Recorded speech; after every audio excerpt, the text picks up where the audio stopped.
Disclaimer, ये anime हमारा नहीं है, हमने सिर्फ से एक्सप्लेन किया है। दोस्तों, स्वागत है आपका ड्रैगन बॉल सुपर की एक न्यू वीडियो में। तो इस वीडियो में हम करने वाले हैं ड्रैगन बॉल सुपर के एपिसोड 54 का एक्सप्लेनेशन।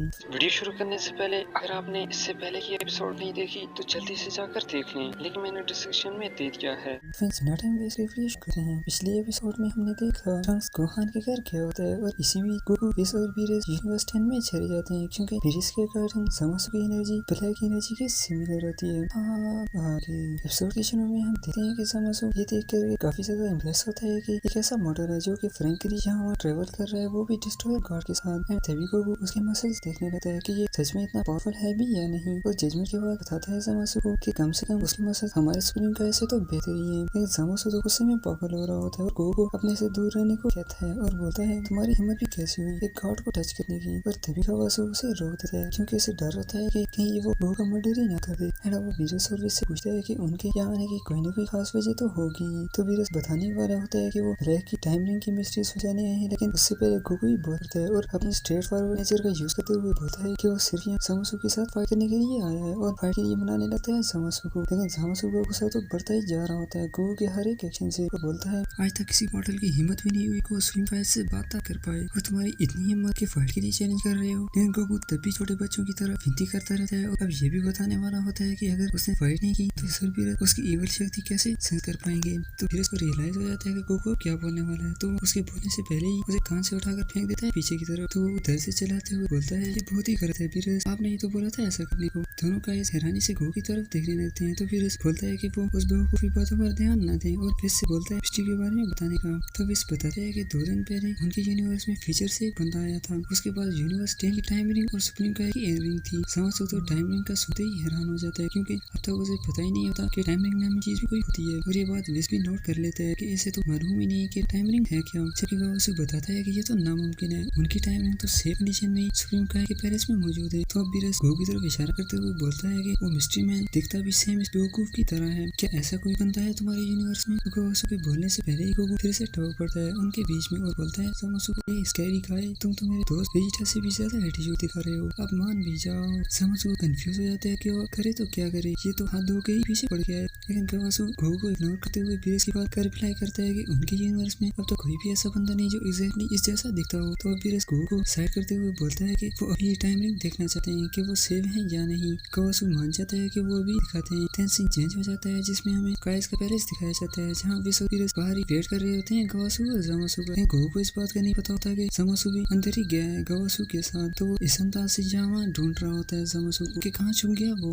और इसी बीच वो बीरस के साथ टकरा के गिर जाता है नीचे। बीरस फिर से अग्रेसिव होते हुए बोलता है क्या तुम हमें थोड़ी देर के लिए अकेला छोड़ सकते हो, इडियट कहेंगे, तुम कहीं भी ले जाने के लायक ही नहीं। जबकि गोकू जमीन पर ही पड़ा रहता है। अभी कावासु और समासु टाइमिंग वाला बॉक्स ला के दिखाते हैं कि उनकी सभी टाइमिंग तो बिल्कुल सेफ कंडीशन में है। लेकिन तभी समासु उनसे दूर होने लगता है क्योंकि गोकू टॉम एंड जेरी की तरह पीछे ही पड़ गया होता है समासु के, फाइट करने को बोलता रहता है। लेकिन समासु अभी मना कर देता है क्योंकि वो कम्प्लीटली श्योर होता है कि वो एक ही झटके में गोकू को खत्म कर सकता है, तो फाइट करने का कोई फायदा ही नहीं। गोकू सोचता है कि ऐसे काम नहीं चलने वाला, तो वो फिर से रिस्पेक्ट वाले अंदाज से परमिशन लेने की कोशिश करता है। समासु मन में बोलता है मैंने आज तक इस तरह का मॉडल नहीं देखा, ये आखिर है क्या चीज, क्यों मरना चाहता है मेरे हाथों। गोकू का इतना सा इंटरेस्ट देखने के बाद कावासु बोल देता है समासु को गोकू की रिक्वेस्ट स्वीकार करने का। एंड अब समासु एग्री कर देता है फाइट की। तो गोकू ओल्ड टाइमर के नाम से बुलाते हुए थैंक्स बोलता है कावासु को। तो कावासु बताता है कि वो एक दूसरे गार्ड के साथ आया है, इसलिए ये उनका राइट है कि वो रिक्वेस्ट एक्सेप्ट करें। और समासु से बोलते हैं कि वो सिर्फ 2% पावर का यूज करे गोकू के अगेंस्ट। बीरस भी थोड़ा हैरान हो जाता है कि ये अंडरएस्टिमेट कर रहे हैं गोकू। तो गोकू झट से बोलता है नहीं ये कौन सा मजाक है वो टाइमर। और समासु से बोलता है तुम अपनी 100% पावर का यूज करना, पर समासु नहीं मानता और बोलता है पागल हो क्या, मरना चाहते हो मेरे हाथों। तो बीरस बोलता है जो ये सेन कह रहा है वही करो समासु,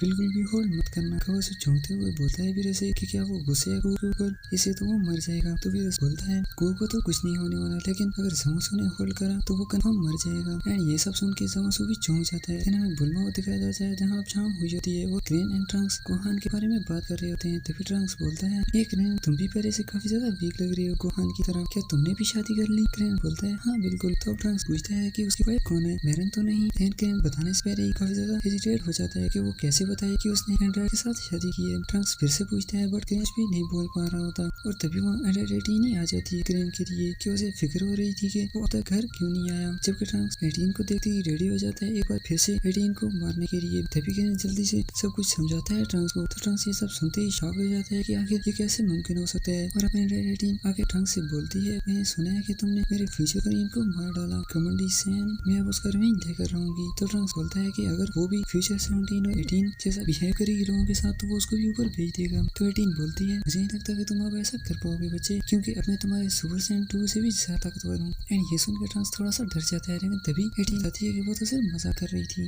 तो ट्रंक्स ये सब देख के सोचता है कि उसकी टाइमलाइन कितनी ज्यादा डिफरेंट है इस टाइमलाइन से। में यूनिवर्स 10 दिखाया जाता है। गोकू और ज़मासू बिल्कुल रेडी होते हैं फाइट के लिए। गोकू फाइट के शुरू होते ही ट्रांसफॉर्म हो जाता है सुपर सैयन 2 में। इसे देख के ज़मासू और गोकू दोनों ही हैरान हो जाते हैं कि ये सिर्फ बदला ही नहीं, इसकी एनर्जी भी पहले से कई गुना ज्यादा बढ़ गई है। इस बताता है गोकू को कि चौंकने की जरूरत नहीं, ये तो एक छोटा सा ट्रायल है इसकी पावर का। दोनों और ज्यादा हैरान हो जाते हैं। फिर गोकू बोलता है उसे, रेडी हो जाओ, मैं आ रहा हूँ, और चार्ज हो जाता है ज़मासू की तरफ। लेकिन ज़मासू उसकी अल्टीमेट मार्शल आर्ट टेक्निक्स का यूज करते हुए इजीली डॉज कर देता है गोकू के पंच को। एंड फाइट खत्म करने के लिए सेम वीरस के जैसे ही अटैक करता है, जिससे वीरस ने फर्स्ट टाइम बेहोश किया था गोकू को। लेकिन गोकू इस अटैक को पहले भी 2 बार देख चुका होता है, तो वो इजीली उसे काउंटर कर पाता है। एंड ये सब देखते हुए ज़मासू और भी ज्यादा शॉक हो जाता है और मन में बोलता है, नामुमकिन, कोई भी मॉडल इस अटैक के बारे में जानता तक नहीं। फिर इसने रोक दिया एंड अब उसे पावर का यूज करना पड़ता है गोकू के अटैक से बचने के लिए। तो अब सभी लोगों को सेंस होता है कि सही में ज़मासू की एनर्जी ब्लैक एनर्जी की सिमिलर है, लेकिन वो पूरी तरह श्योर नहीं होते कि ब्लैक और ज़मासू की एनर्जी में कोई कनेक्शन है, क्योंकि ज़मासू की एनर्जी ब्लैक की जितनी इवल नहीं होती। और गोकू एक और पंच करता है जिसे ज़मासू ब्लॉक कर देता है, लेकिन इसके बावजूद भी गोकू उसे पुल कर देता है पीछे की तरफ। तो गोकू साथ में एक और किक भी कर देता है, इसे भी वो ब्लॉक करता है, लेकिन फिर भी फेस पे घाव आ जाता है इस किक से, क्योंकि गोकू की पावर काफी ज्यादा होती है ज़मासू से। जबकि यहाँ ज़मासू बोलता है, अनबिलीवेबल, आखिर ये है कौन, इसका फाइटिंग एक्सपीरियंस तो गार्ड से भी आगे है। तो वीरस बोलता है, कैसे नहीं होगा, जो बनता है डिस्ट्रॉयर गार्ड का ड्राइवर रह चुका हो, उसके लिए इतने एक्सपीरियंस का होना तो कॉमन चीज है। और ज़मासू और भी ज्यादा शॉक्ड हो जाता है कि वो एक डिस्ट्रॉयर गार्ड का राइवल है और है भी जिंदा। एंड वीरस और से बोलता है, आपने पूरी तरह समझ गया कि आप लोगों के साथ इतना फ्रैंक कैसे है। जबकि इस तरफ ज़मासू को काफी ज्यादा स्ट्रगल करनी पड़ रही होती है गोकू के अगेंस्ट। और बोलता है, ये मॉडल नहीं लग रहा, ये जरूर कोई गार्ड होगा यूनिवर्स 6 का, जिसने हम काइस की तरह गार्ड की को सप्रेस किया होगा। तभी गोकू एक पावरफुल पंच करके फाइट को खत्म कर देता है, क्योंकि अब ज़मासू फर्दर फाइट जारी नहीं रख पाता और उसे रियलाइज हो जाता है गोकू ये ज्यादा स्ट्रॉन्ग है उससे। गोकू बोलता है कि मानता हूँ कि मैंने सिर्फ 10% पावर का ही यूज करा है तुम्हारे अगेंस्ट, लेकिन फिर भी तुम्हें अपने ऊपर फख्र होना चाहिए कि तुम काफी ज्यादा स्ट्रॉन्ग हो हमारे सुप्रीम का। ऐसे ज़मासू तो सोच में पड़ जाता है कि ये सिर्फ 10% थी, ऐसा हो ही नहीं सकता कि मॉडल इस लेवल पे पहुंच पाए, आखिर ये कैसे मुमकिन है। फिर गोकू उसे उठाते हुए बोलता है कि माफ करना तुम्हें हर्ट करने के लिए। एंड इस बार ज़मासू बिल्कुल भी एटीट्यूड नहीं दिखाता, क्योंकि गोकू से आने के बाद उसका कमांड पूरी तरह से टूट चुका होता है। तो बोलता है वो उसे, कोई बात नहीं, मैं और भी स्ट्रॉन्ग बनने की कोशिश करूंगा। तो वीरस बताता है कि उसे नींद आ रही है और वापस से जाने लगता है। वीरस थैंक्स बोलता है ज़मासू को इस सब के लिए। एंड तीनों वापस से चले जाते हैं वहाँ से। जबकि यहाँ ज़मासू मन में बोलता है कि मॉडल्स तो उससे कई ज्यादा डेंजरस है जितना कि उसने सोचा था। अब तो इन सभी को खत्म करना ही होगा, लेकिन सबसे पहले तुमसे तो मैं इस बेइज्जती का रिवेंज लेकर ही रहूंगा, नाकारा सैयन। एंड यहाँ DBS की एपिसोड 54 खत्म होती है।